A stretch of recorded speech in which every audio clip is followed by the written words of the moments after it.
All right. Let's see if this works.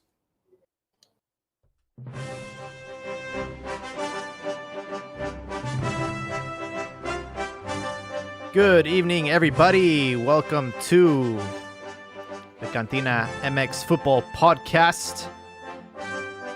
Tonight, we will be going over the international break and some predictions for repechaje for Liguilla. Before I go any further, I want to shout out to all of our listeners in over 10 countries. Thank you guys for your support. Anyways, let's go to our panel. Joining us tonight, Joel and Chiquis. How are you gentlemen doing tonight? Hola. Doing good, guys. How are you guys doing? Same. Getting ready for a third massive lockdown. What the? Code Purple. Let's go, baby. You guys need to move. Yeah, well, it's unfortunate, but it is flu season. And we're shutting everything down again, but I just hope everyone's safe out there. Wash your filthy paws and wear your mask out in public. Or just don't obey and run the risk of getting put into the paddy wagon. So today was a special day. Mexico played Japan, and they continue their impressive streak as of today. Tata Martino at the Realm has played 22 games. He's won 19 games, has only lost 1, and has drawn 2. And he's only conceded 21 goals, and Mexico has scored 58, averaging 62.3% average possession. Not bad, guys. Not bad. I don't want to think too much of it so far. No, I'm not fully bought into the whole Tata. It's been like, I guess these past 2 games were like different halves. The first game against Korea was not too good first half, and then they came back on the second. So there's some holes. I'm glad to see Raul though get some good goals. We'll get into Raul in a second. Yeah. Well, my 2 pesos on this. We talked about this actually, Jaime, and we compared. Remember, we were comparing his start with Osorio's start. Now there's talk on how Tata actually does more rotaciones than Osorio, and no one says a thing. And I think, and if that's, there's truth to that, I'll say it's because Tata comes across as being a bit more humble, and Osorio with his whole, I guess he would turn people off. He would have this sort of intellectual talk. That's my guess. But no, we talked about how, we've seen Mex going in with these just really good run of results, and then before Osorio even Chepo de la Torre had a really good record, which was up until a point even better than Osorio's. Not by much, but it was. Then it falls apart during the hexagonal, and Osorio's falls apart during the Copa America Centenario with that devastating loss against Chile. So I think it's the same thing right now with Tata. It's good, but I think like Chiquis, like brother Chiquis, I'm a whole judgment until Mex plays in one of these top tournaments, and then we see finally what what he's been working towards. Because seeing the region and seeing what are going to be the rivals, it looks like Mexico could qualify just by showing up. qualified to the World Cup, that is. I agree. Before we go any further, for those that are listening, just to recap what happened, Mexico played South Korea on Saturday. They beat them 3-2, and like Chiquis mentioned, a very misleading scoreline because Mexico in the first half was terrible, and they were actually losing 1-0. But in the second half, in the minute 67, 69, and 70, they scored 3 goals to really flip the script on South Korea, and they ended up winning 3-2. I recorded the game because I wasn't able to watch it live, and I was playing it back, dude, and I blinked, and they scored 3 goals like in a matter of seconds. It was crazy. It was incredible, and and like you mentioned with the substitutions, the subs mattered. You know, they changed the game in the second half, and similar storyline tonight against against Japan. They weren't playing that well. Japan was doing an incredible job with the high press, really forcing a lot of mistakes, and it was a frustrating first half to watch. But in the second half, with all the fog and not being able to see the ball very well, they were able to get a 2-goal victory over Japan, and they just keep on winning.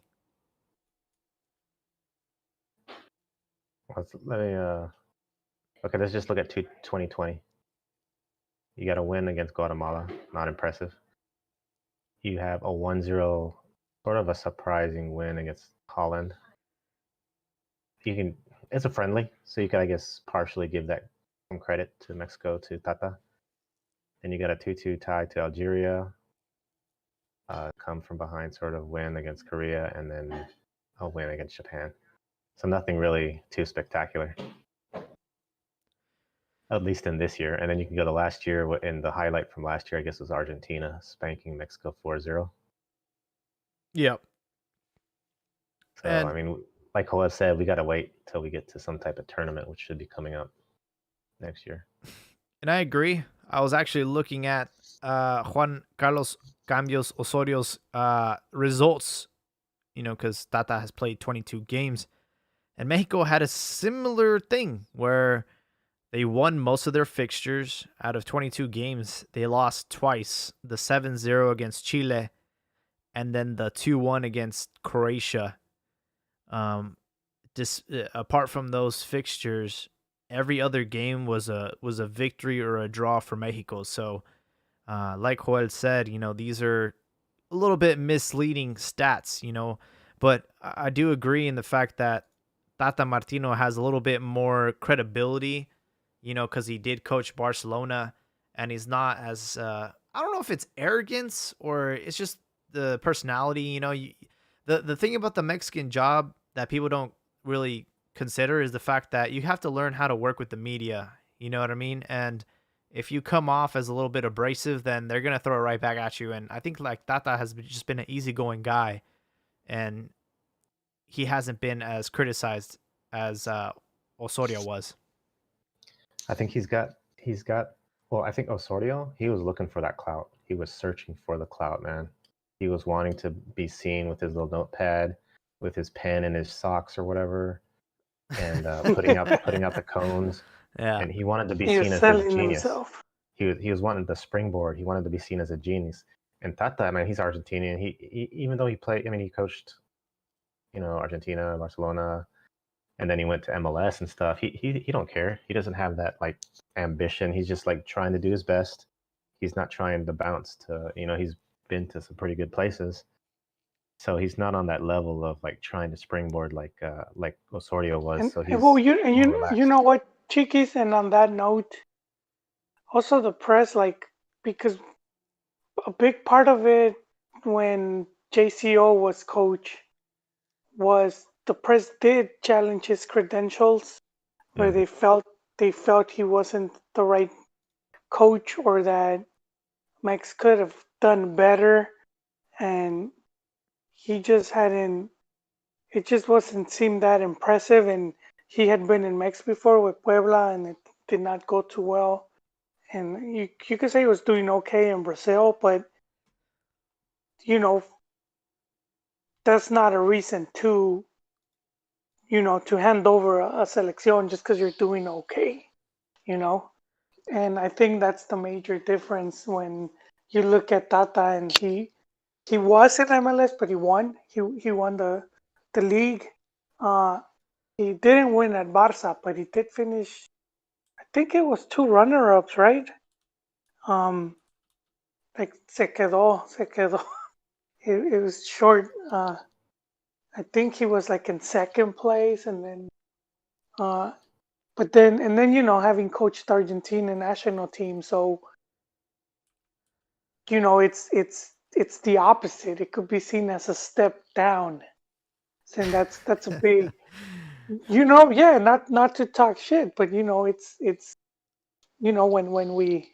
when we play the Ay Niveles card, so the press is a bit more difficult to come at him when he's been already, you know, when he's been at the top of the teams you could coach. He's already, he's been at the mountaintop. So and like you say, Chiquis, he's not trying to springboard anywhere. He's already been over there, uh, been there, done that. So I think that takes pressure from him because he's not trying to convince anyone. He's just doing his job, and I think that's gonna help him. But yeah, I think JCO. I didn't really like that guy, but I admire a lot of the stuff he did, and just seemed a bit bad luck. Some of the things went wrong for him. I was Like looking. I was looking up He Tata's did say, stats. He did coach Barcelona and then went on to coach Argentina, which, in my opinion, like once you coach those two big names, everything else is a walk in the park, and you can see why he ended up going to the MLS after that, kind of just to have, I don't know, maybe find passion back in the coaching job again without having the criticism and the hate. Because I mean, yeah, coaching yeah, I want to say coaching Argentina is a more intensive job than coaching Barcelona, because the passion in Argentina is insane. The scrutiny it is. is at a But higher level. it's with the difference being that it's the Barca's the day to day because you're doing the whole league. As with the selección, you'll go a couple months where you could just hide. There's no games, Well, so there they'll was no they'll forget about you for a bit. there was no hiding from the fact that Argentina was runner up back to back under him in 2015 and 2016 in Copa America. Um, and I remember those cups very vividly because Messi in one of them said, "I'm done. I retire from the national team." Like it was that bad. Um, One thing to keep in mind though, when he was coaching, I believe Paraguay, he did face Japan 3 times, wasn't able to beat them. So this is his first victory against Japan, and I mean that's something to say, right? Yeah, he learned. He learned. That must be frustrating though. Just being so close, uh, winning titles with the big teams, and so that must have been a bit of a thorn on the side. Just so close yet so far. Meanwhile, with Raul's goal tonight, that puts it at number 26, and he is halfway to Chicharito's number, and he's been at the Selección since 2013. And I hate to say it, man.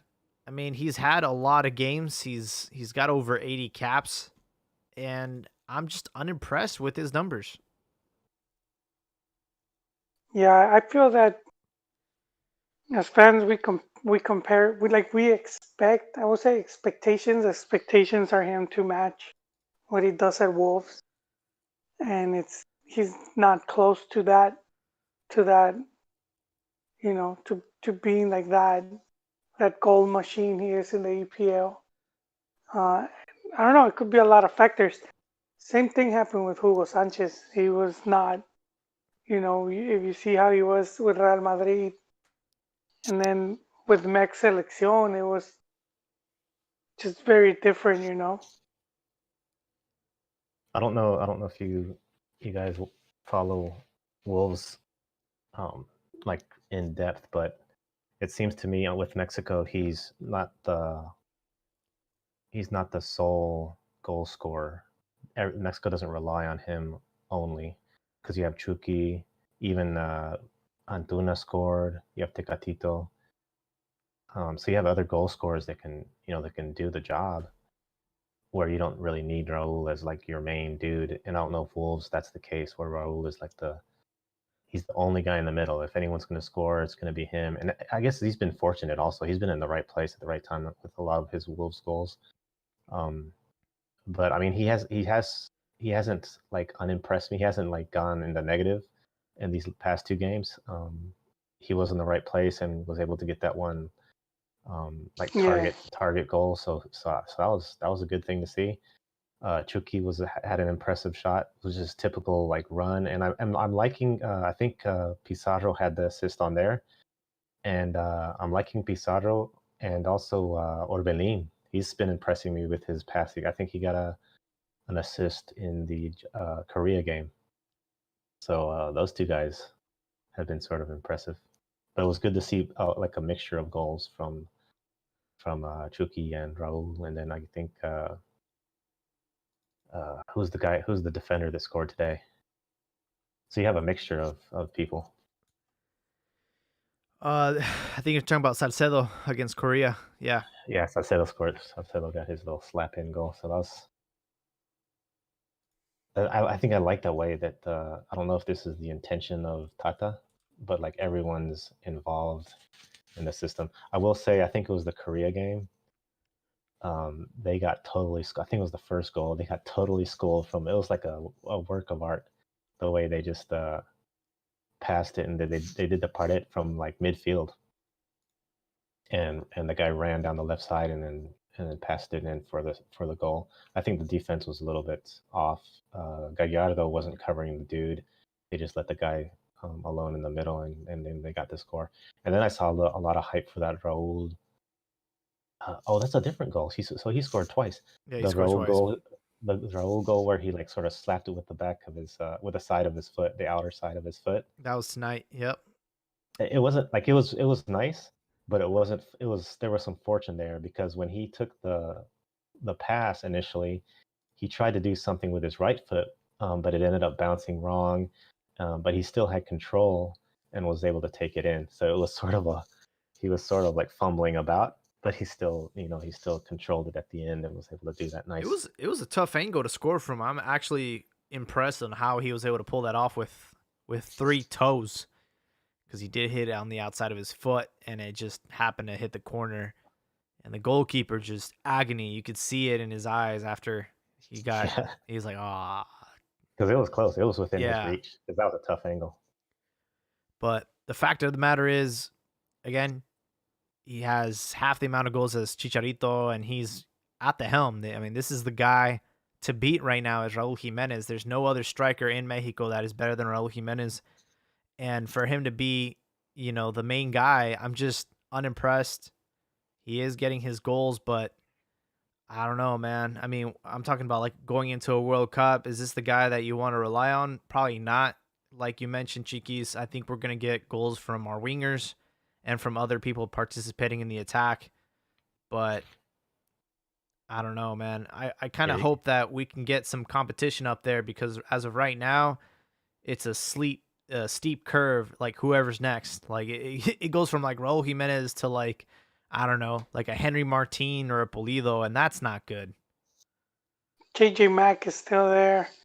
I think Tata is saving them for the Olympics, and then he will unleash him into the national team. Well, he's got to get healthy first. He's been going downhill recently, though. Oh, come on, Chiquis. He's still putting in goals. They even got him the nickname JJ Messias.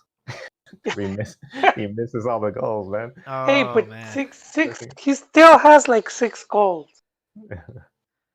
which is. I think he sealed it that he's not going to go to Europe, pretty much. So have fun in Mexico. I wouldn't go that far. We will get into Macias and Chivas a little bit later, but one thing that I have to just point out is thank God we have San Memo Ochoa because he had a tremendous game tonight against Japan.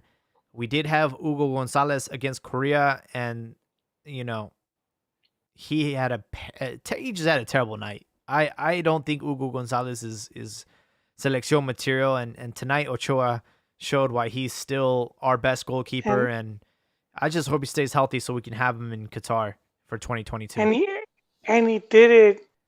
He did it surrounded by the fog of war. Yes, sir. Yeah, it must have been difficult to see with it was hella foggy. I was reading some of the comments on the highlights tonight, and it's like, por más que limpio el celular, no le quito lo empaño. The second half was foggy as hell. They had to change out the ball for a bright orange one. And I was trying to watch Chucky score the goal, and I'm like, I don't even know what happened, bro. All I know is the ball ended in the back of the net. But here's the criticism that Ochoa gets is like, I don't understand why he's such a great goalkeeper for the national team, but when it comes to club, he sucks. Well, it gets more games, He club, you see him playing week in, week out. So just right there, more chances to see him mess up. At selección is just every other month, and most often than not, he's on it, and he's bound to have a pretty good defense, way better than he has like at club levels, because these are, for the most part, if it's the main team. So I think those are some of the factors where that end up helping. The he was the keeper for the Chile massacre, right? Yes, sir.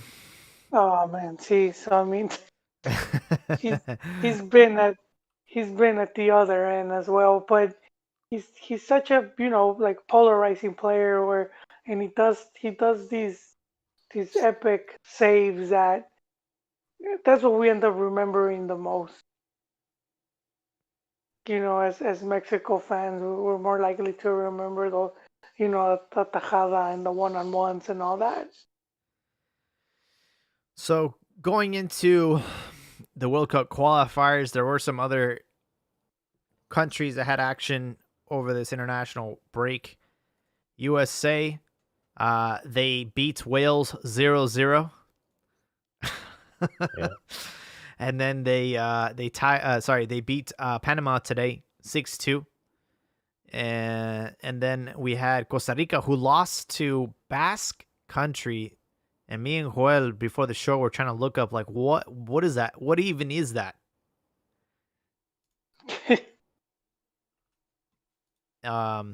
Northern region of Spain, and I guess they have like a national. It's not a national team because they're not independent, but That's the Vascos. It's like correct me if I'm wrong, Joel, but it's like the Texas. Like you mess with Texas, Texas will secede and make its own country. That's the Vascos of Spain. Yeah.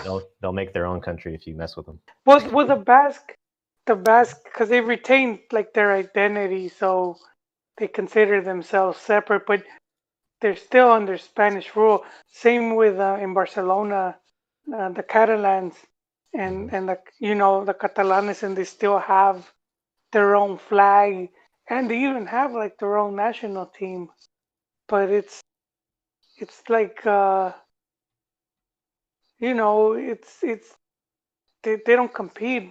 I don't think they're part of FIFA or they compete in any type of tournaments like that. They'll play friendly games, and I think it's just here and there where they manage to get games. I guess they got one with Costa Rica, and that's yeah. Costa Rica did hold their own against Qatar. They did have a 1-1 draw with them. And then also Jamaica was able to beat Saudi Arabia 2-1. they lost they played them twice. So they lost the first game 3-0. 3-0, and they bounced back to win. But not impressed, Jaime. Not impressed with what I'm seeing. Although I am happy for Guate, they beat Honduras. Honduras was, you know, their fans were like saying they wanted a better opponent, and they ended up getting smacked across the head. But that's a team that's like they were like bankrupt, Right. It's just you want to see some of these teams. I felt they dropped the ball, like the Guate, El Salvador, some of these teams, and then you end up seeing like Panama that in the past years just came up and was one of the challenging teams. And it seems like their generation they had where they had to like the Deli Valdez and all these other Valoy and all these other pretty good players. Seems like that generation already aged out, and their younger guys just I don't they might not be at that level, and they already got washed by the U.S. It was 6-2, right? That's right. 6-2 against Panama. And they redeemed themselves from a draw against Wales. But this should be a pretty easy qualification for Mexico. I don't really see anybody stepping up and giving us any trouble. The hardest thing for Tata will be motivating the team. I think that's gonna be his most difficult task. Keep those guys level headed. Cause I still think if it goes to their head, where they think, all right, it's a walk in the park, where they might, that's always a risk. But as long as they maintain, which I'm pretty sure they will. I think they'll be okay. Yeah, I'm with you, man. I don't see much struggles, and that I don't know, man. I don't know if that's gonna affect. Cause remember with La Volpe, same thing. He when La Volpe was coach, and that's the whole phrase "pasamos caminando," and it was yeah, the opponents were weak. Uh, it's every now and then you will have a tough group, but this is not gonna be it. Just like back then, it wasn't. You know which one was more scary when Sven was coach? Yeah. 2010. And yeah, man, that's Mex almost didn't even make it to the Hex. That's right. It took a goal from El Oso Polar to keep Mexico in the fight.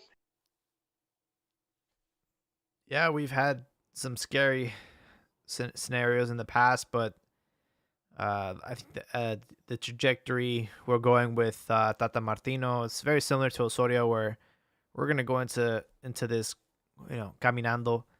I mean, I do hope that alongside us, Canada will qualify because they do have some talented players, and it'd be nice to see Canada in a World Cup. But don't you think they're dropping the ball, Jaime? I don't see them in the international friendlies.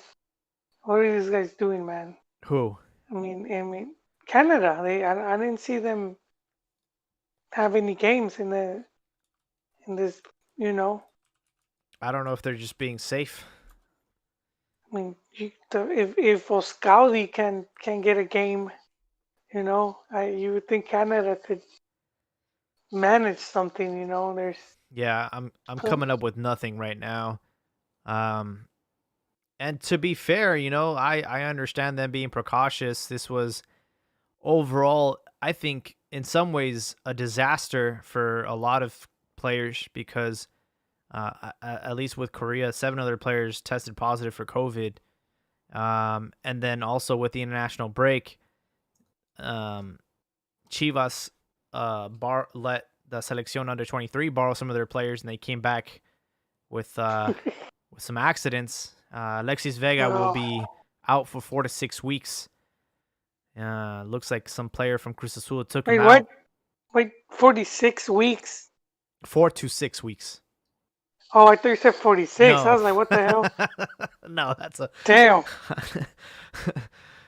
Okay, that's not that bad. It's like 2 months. 2 months. He could do the Chivas. The Chivas. I don't know if they still have that E League. They were playing the FIFA game. They're gonna be playing FIFA. Yeah, he could take over those duties. So yeah, we are heading into repechaje. We finally have dates and times for these upcoming fixtures. There's 8 teams. There's 4 games. And I guess we can start with Santos and Pachuca. They're going to kick off things on Saturday at 5 o'clock in the afternoon. That one's basically a coin flip. Nothing much to divide those two teams between Santos and Pachuca. Yeah, tough call right there. Where do they open at? Yeah, where's the first match? Yeah, they are the first match. No, where is it? It's going to be Is it at in Torreon.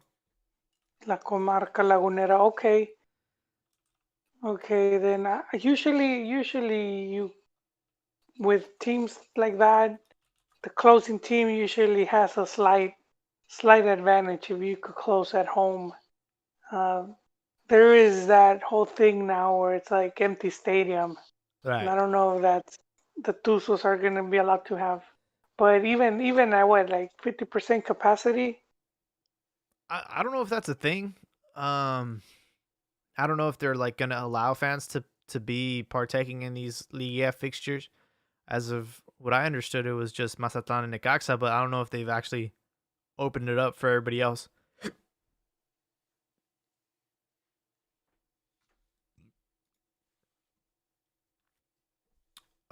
What I will say though is these two teams played each other just 3 fixtures ago, and they tied 1-1. So, like I mentioned, it's basically a coin flip. There's not really much between them, and even Apertura of last season, they tied 2-2. So, I mean, it can go to anybody. But I agree with you. I will definitely give the home team the advantage, and in this case, it will be Santos.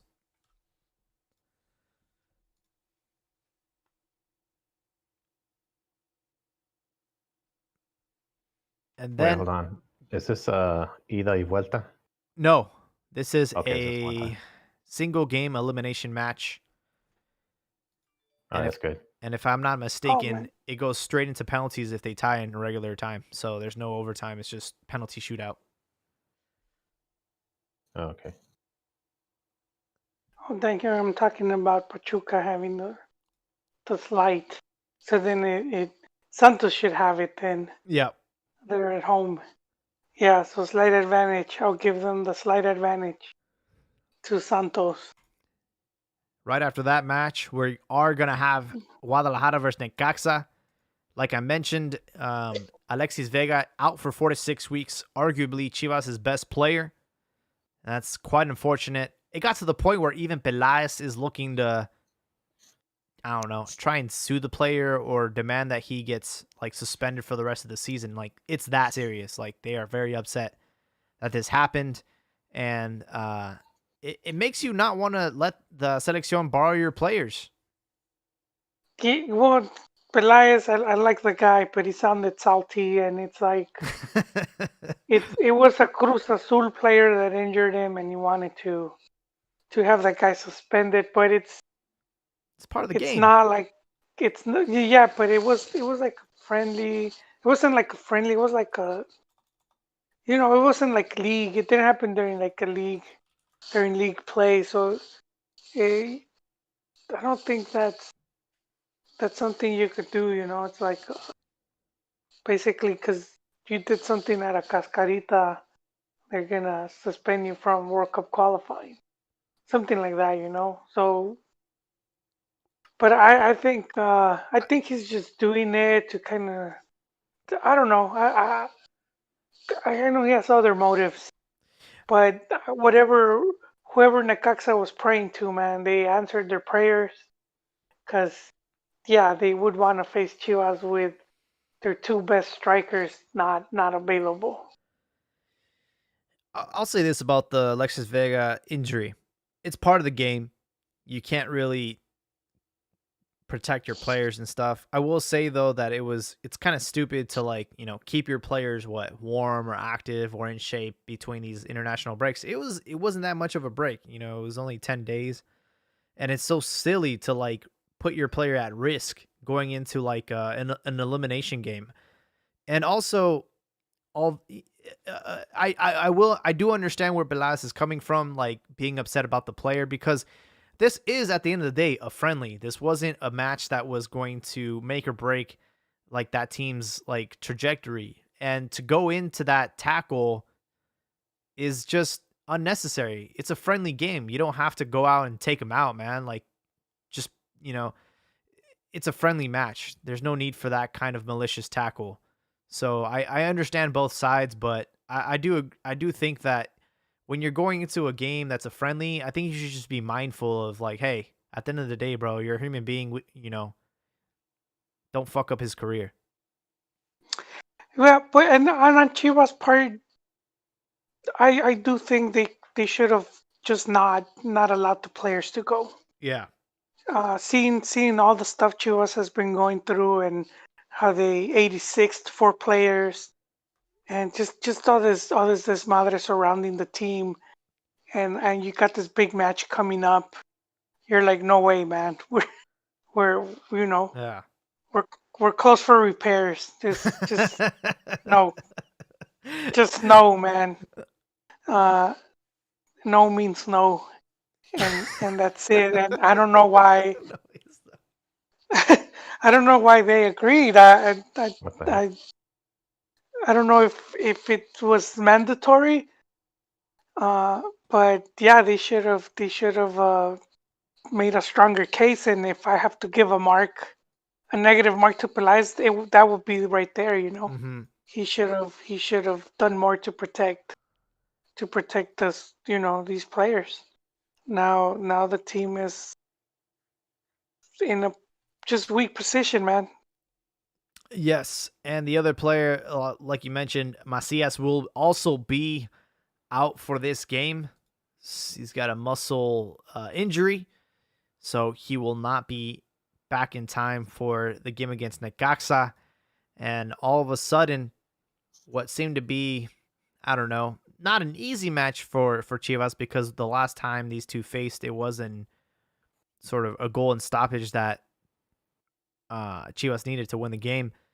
Now this is more of a neutral game, and if anything, this might be a good opportunity for Necaxa to get an upset. I don't know. Is it how much of an upset can it be? I mean, you're. I mean, not to bring down the goats, but man, this is a team that had missed five straight liguillas. So True, it's but but the name weighs. it does, it will be, it will get like it will get like presented as such. Yeah, I think that, like you mentioned in the earlier podcast, like it was considered a success for Chivas to qualify for Liga and to end up at least in the top 8, regardless of like, this being expanded to 12 teams now. It was important that Chivas finished in a respectable position. And it kind of seemed, especially after beating Monterrey, who are, a contender and are a very dangerous team, though in the manner of way of how we defeated Monterrey 3-1 at home, it just felt like, okay, this is the spark that we needed to carry on to Liguilla and maybe, upset some teams. Necaxa was going to be sort of a warm-up match, and then we were probably going to go on to play like a Monterrey, America. Actually, I think it was America was going to be the next team in the bracket after this. So it's like, it kind of felt like, all right, we have something to aspire to. But now with all these players being out of commission, on top of like the players that have been banned from the team, it kind of just feels like, well, better luck next year. Damn. See, I have a pretty sad here in stats for fellow goats. So in the last 10 years, going back to Clausura 2008, uh, the last 10 years, which will be 24 leagues since it's two. Chivas has not qualified 15 times. Wow. So, so I'm gonna go real quick. Clausura 208, they were eliminated by Monterrey in quarterfinals. So basically the first round. 2008, Apertura didn't qualify. Clausura 2009, they didn't qualify. Apertura 2009, they didn't qualify. 2010, uh, eliminated by Morelia in semifinals. And then the following tournament, Apertura 2010, they don't qualify. Clausura 2011, they make it to the semis. They're eliminated by Pumas. And then Apertura 2011, they get eliminated by Querétaro in the first round of Liguilla. Oh, I remember that one. Clausura 2012, they didn't qualify. Apertura 2012, eliminated by Toluca in the first round of qualifying. I mean, of Liguilla, not a qualifying. So Clausura 2013, no Liguilla. Apertura 2013, no Liguilla. Clausura 2014, no Liguilla. Apertura 2014, no Liguilla again. That's four in a row, man. And then Clausura 2015, that was with my boy Chepo in the helm. They make it to the semis against Santos. They boot him. In comes Mati. Apertura 2015, they don't qualify. Clausura 2016, eliminated by America in the first round of Liguilla. Apertura 2016, eliminated by America again in the first round. At this point, I would rather not qualify. I remember that. I remember uh, that, man. Back to back against America. Finally, Clausura 2017, they lift the cup, so they win the league. Clausura 2017, they win the league, and seeing how abysmal it had been, we could see why just Mati got so much praise. Uh, a lot of these fans had just been used to a lot of negative results, but then after that, Apertura 2017, no liguilla. Clausura 2018, no liguilla. Apertura 2018, no liguilla. Clausura 2019, no liguilla. And then the Apertura 2019, again, no liguilla. So that was five in a row. Ah, man. That was like, and so that's why a big reason why I was saying that the team finishing, I think they finished in seventh. Yep. It's a it's a good sign because you know they didn't have to they didn't need that 12th place stimulus bump to get in there, and We didn't need they help. managed. Yeah. Yeah, if it would have been a regular liguilla, they would have still qualified. So it's a good sign, and if they do get bounced out by Necaxa, I mean it's just tough luck at that point, just because of some of the stuff that's been going on, and then the injuries. But at least we know the team's in the right path, and then for the next season, they should be better prepared, and we could expect liguilla, and at that point, it's like already the team's being more consistent in qualifying. So you have to at least be consistent in that point before you could think of challenging for the cup, but for the championship, I should say. So I wouldn't be butthurt. Lost to Necaxa, it's all right. I'm not, you know. I know what the goal is, man. The end goal is it will be to be campeón again, and so as long as the team stays on track, I do feel they will achieve it. I will say that you reading off like the rap sheet like that really gives perspective to what it actually has been the reality. And the reality It- is that Chivas have been a mediocre side, and they appear once a decade. You know, they get their one trophy every decade, and then they go back into obscurity.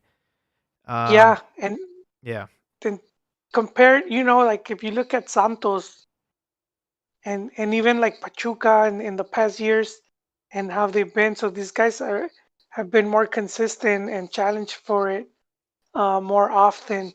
I think when Chivas though, if they have any saving grace, was you know that they did get to Libertadores final, and that was huge. Uh, very few teams could make that claim. Um, so that was one of their logros in this list of misery, and it's a also shows why a lot of the Chiva fans were celebrating these Copa MX. They were treating them as of massive accomplishments, and so that's why it looked. I say it felt so good when the team was winning and they won like Copa MX and then they won Super Copa. No matter if it was against Veracruz. or Querétaro, Uh, or yeah, yeah, it could have been Mazatlan. The fans just want to celebrate these wins. So I think the team needs a lot of work. So a ver qué, a ver qué. Let's see what happens because now this is a Maudi era. You know, that's true. let's see what we have in store, and I think him bringing Pelaez was a good move. Just hope he's not as volatile as his dad, where he'll just, I got this.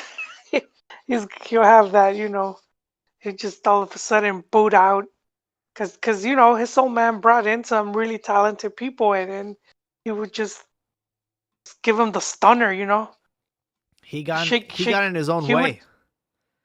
yeah. Well, he'll bring someone really good, he'll like shake their hand, and then he'll turn around and then just kick him in the crotch, stunner, dump beer on them, and that was that.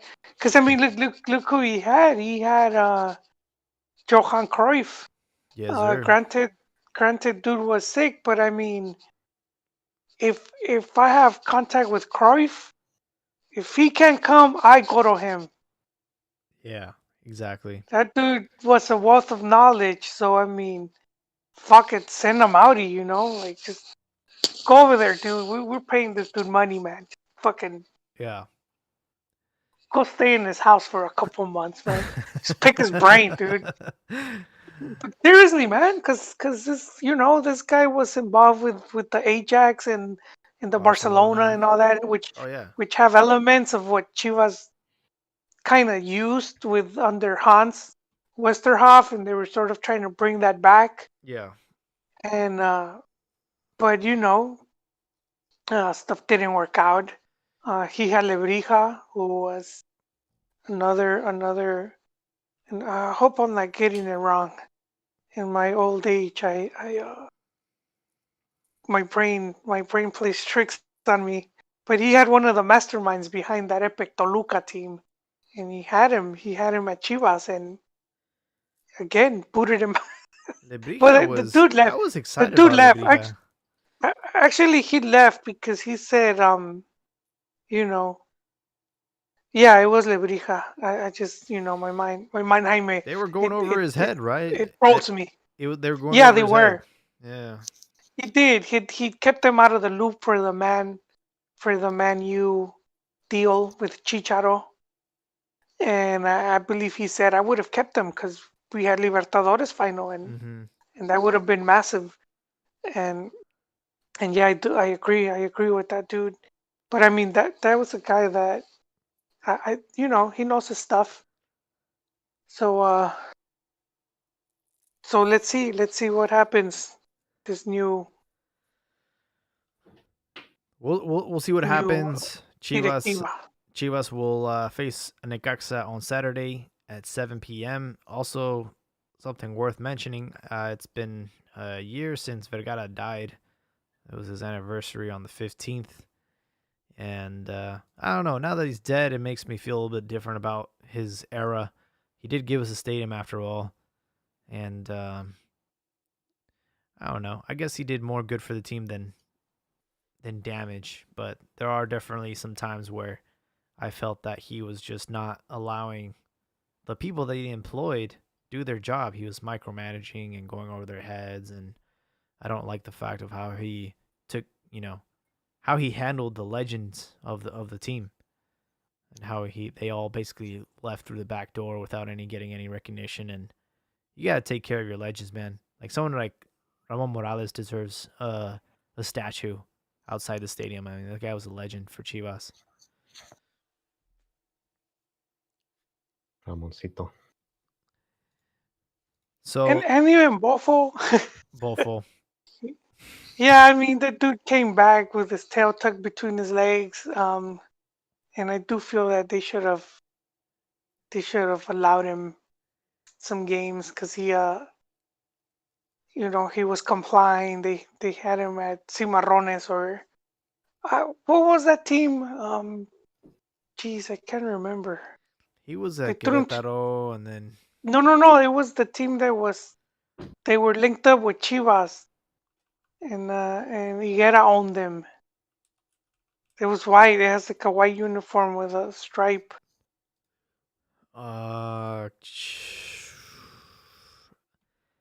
he played for Querétaro, Atlético San Luis, Coras. There you go. It was Coras. Yeah. It was Coras, and then so he was at Coras, which was kind of Chivas B team. That's Uh where they were huh. sending the youth. But I mean, big reason he was there was because he was trying to bounce back, and I don't know if he was there when they made the final because he did take him to the. They did play a final, and it was Tiburon, and it was crazy how he get out like sacked Tiburon because he wanted to bring in Mauro Camoranesi because of the name, Hmm. and because Mauro was World Cup champion and all that, and then the team just sort of never really got to where they did. But and then Tibu just, and I was expecting a bit more, but same Tiburon hasn't really managed anything else. But that was that. But yeah, man, I would have liked to see at least Bofo, how we have even if he would have been as effective as Hermoso. That's true. Peralta hasn't done anything for Chivas, and it's just been a waste of money. For America. It's America's paying them. Uh, He might get some minutes because we are short on strikers. that's right. This is his chance to This is shine his right there, chance, Jaime. man. This Yeah, is man. He this is it, his it, opportunity. really it is, dude. It really is because he's been waiting for something like this, If I was him, and I would he's get my little scoop of metamucil and take some vitamins, go into training, go in early. when you say training, he needs one of those 80s montage He training, needs like like when one of like those Rocky Rocky, like moments. yeah, like he's up in the mountains. He let his he's beard grow. he's got He's he's got chickens running around. He's trying to chase them, he's and running in snow and he's just he's he. chucking rocks. If I was him, man, I would try to make rain. I would go into training early. I would go after training's over. I would go into the weight training or practice free kicks or something. Just show that, hey, man, like don't count me out. You need someone to step up. Give me the start, coach. But he's probably just counting his pesos because he's getting paid pretty well. Leading into Sunday, and putting a bow tie on this repechaje. Tigres will be playing Toluca. Tigres will host Toluca at 5 p.m. Gignac, again, complaining on the last game because of some foul or some calls or controversy. He's going to have to step it up and get Tigres the victory over Toluca. And then Rayados should have a cakewalk against Puebla, but we never know. Both these games will take place on Sunday. Any predictions for those games? Okay, which one's the first one? Tigres, Toluca. Tigres. Yeah, I go with Tigres too. Although we did talk about it, I may remember which Tigres is gonna show up. That's right. You know, is it the one that lost to Atlas? Because even Toluca would take advantage of that. It's playoff times though. It's playoff time. So Yeah, but you know, Gignac is gonna have to come up clutch. He is. he is, and that's the one thing Jaime was saying. He's the Mr. Monday Night, or I don't know Mr. how October, you November. I guess we're in November. Oh yeah, there you go. He does show up for Liga. But do keep in mind they did lose to Toluca in the regular season 3-2. And Gignac scored 2 goals in that game, and they still lost. Mm-hmm. So they have to tighten up their defense. Something to consider. The next one should be pretty simple. Monterrey beating Puebla. Yeah, I mean, that game looks like a no contest. However, Monterrey did lose to Chivas 3-1. They're coming off a defeat. And Puebla has a goal scorer.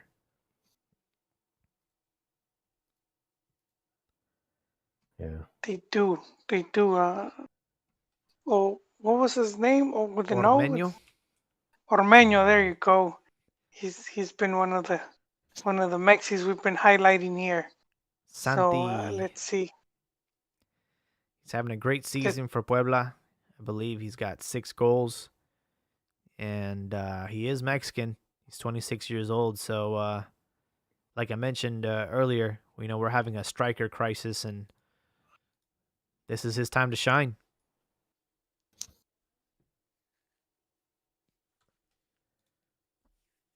So these will be the 4 fixtures that we will have on the weekend. And after that, we will see what the aftermath looks like and who will be linking up with who. I know it's been a quiet night for Chiquis because his Pumas are sitting pretty, just waiting for their opponents. Yeah. I was waiting for you to put a bow tie on this Baronil stuff. And let's get into talking some hair ties. Let's hear it. No, just kidding. I thought you were watching the big Clásico, right? Yeah, the Super Clásico, man. So yeah, if you wanna go ahead. If you wanna let me have a quick take on this stuff. Let's hear it. So normally I don't watch feminine too much, but I sort of got into this this game and I turned it on. I actually went to Guadalajara once and went and checked out the Chivas and took a picture with their goalkeeper. What's it, Blanca Felix? Oh, nice. And so yeah, I met some of them, and then did you do the hover hand? No, I actually got a good hand this time. Yeah, I needed the hover hand. I was actually going to post it, but yes, I met her. She's like if you've met me, so I'm about 5'10", 5'9". She's about maybe 3 inches shorter than me, and she's the goalkeeper. But she made a pretty big mistake and cost the Chivas their second goal, I believe, and put America up 2-0, and then Chivas came back with a pretty nice set piece kick and made it 2-1, but still lost the game. So it was pretty. I think Chivas had pretty good possession, but America took advantage of their opportunities, and of course that mistake from the Chivas goalkeeper to take the win. I did want to say like one really quick thing. I know I've talked before. I don't think I've talked before, like about the size of the goal of the goals for Femení. They're the same size, right? Uh-huh. But how tall is Memo Ochoa compared to Blanca I Felix? think he's like 6 foot, 6'2". So that's a pretty big difference. And then you have like wingspan, and then you have like jumping and quickness ability to be able to, pretty much jump all the way to the side posts on each side. Maybe not to the corner, but if you saw the goal that she scored, it was a little bit above the box, outside of the box, and straight on to the goal. When you're a feminine player, and you're not going to full put full strength and try to blast it through. You're going to try to put some curve on it, just like a male would, and so you're not going to blast it, right? But you're still impacting the ball with a good amount of force, and the ball is going to bounce, and it's going to pretty much go to the same speed. So the difference between a woman and a man is sort of negligible on that type of set piece. But what is different is the goalkeeper's ability to quickly react and jump with strength to be able to block that goal. Like you see in the men's game, you see like the Memo or whoever jump and extend themselves to try to block a shot, and the ball goes right past the post or right in the corner, Yep. and they can't get it right. If it doesn't go near the post, or if it doesn't go in the corner, then the goalkeeper most likely is going to block it, right? Yeah. It wasn't the case here. This was like maybe 3 feet, 2 feet away from the post, Yeah. and she wasn't able to grab it at all. I mean, she maybe got a little bit close. It was a very good placed and a good with good pace on the kick, but it just there's those differences between the men's and the women's game. But it was a pretty entertaining game. I just wanted to point that sort of interesting thing out.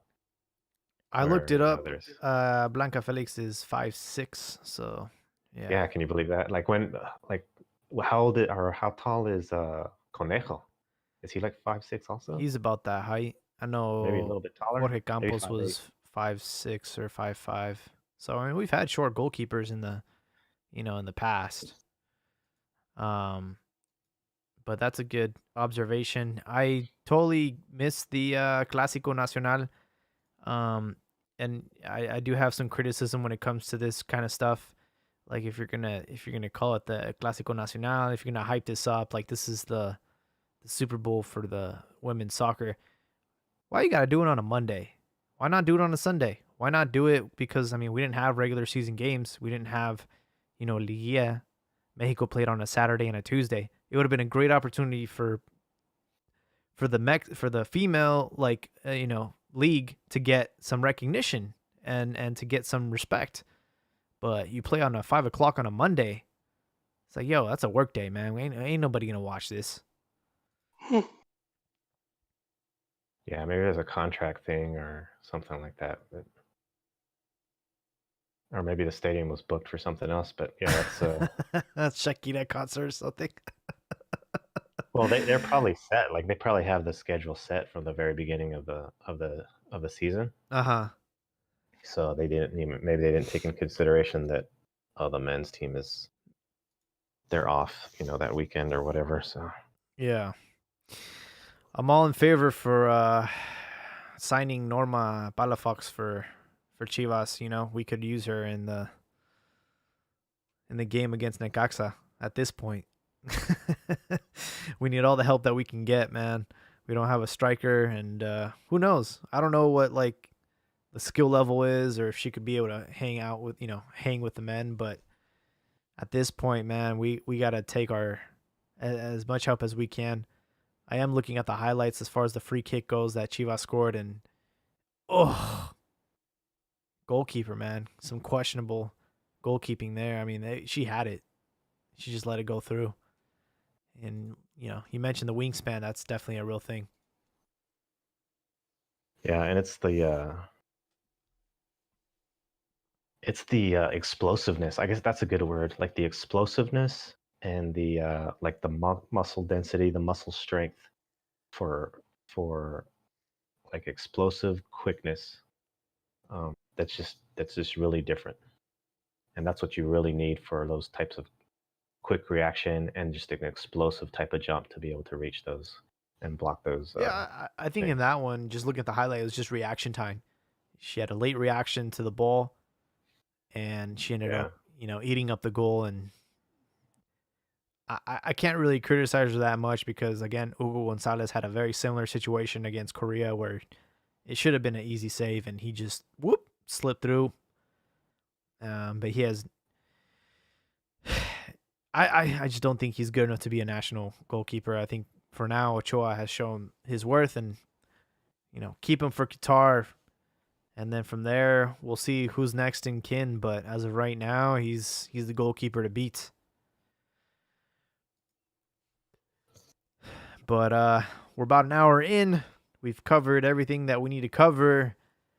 You guys have any closing thoughts before we wrap this up? On the Ochoa thing, apparently he's still able to play some Warzone, stream it on Twitch, and do pretty good for the national team. Oh, you hear that, Chicharo? Put the phone down. Stop hanging out on Dang. Instagram. I did. Did you see a Chicharito? There was a commercial, right? I skipped over it, but I saw him like sitting on a lawn chair. It was a like Bud Light commercial. Yeah. So at least he's doing something to contribute. Yeah, Snap. if I'm not mistaken, Giovanni was doing like Denny's commercials when he was out in LA. So He Head and did. shoulders. I'm glad He that had he's one.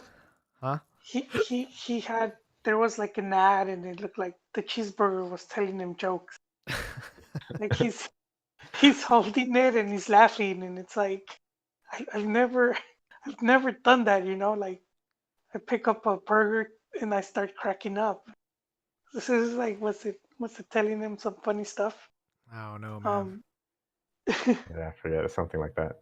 That picture is like, do you remember it? Is he yeah. sitting like in a booth and it's like in the middle of the field or something like that? Oh, in It's the a middle of the weird field. picture, man. It's just a weird picture. It circulated around a little bit, like as a joke.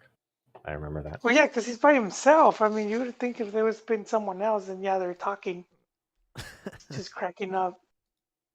Yeah. All right, well, I want to thank our audience for listening every week on the CantinaMX Football Podcast. We will continue next week after we hear the aftermath of all these Liguilla, or should I say repechaje fixtures, and we'll be able to have 8 teams left out of these 12. And yeah, I think we're going to wrap it up for tonight.